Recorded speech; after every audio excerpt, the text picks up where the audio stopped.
Ang bangaw. Amoy ko sa amin, luto ng inyong atsara. Oo. Pahingay naman ako ng isang mangkaw. Ay, nasaan ka nung ako'y nag-ied-ed? Hirap na hirap.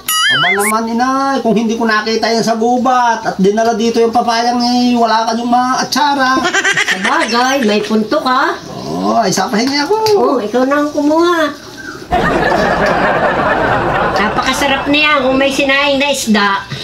Alay, wala naman sinaing na isda sa amin eh. Kayo may sinaing na isda. Meron di yan, kaya laay galunggong. Ay, ayos na yung kahit galunggong, basta sinaing. Pahingi din ako. Ay, sakuha na dun. Yon. Salamat, inay. Dito na kaya kayo kumain. Galing naman din dito ang pang-ulam. Parang mas maigi pa nga, inay. Intay, at kakaunin ko yung aking mag-ina. Inay, kakain na po tayo.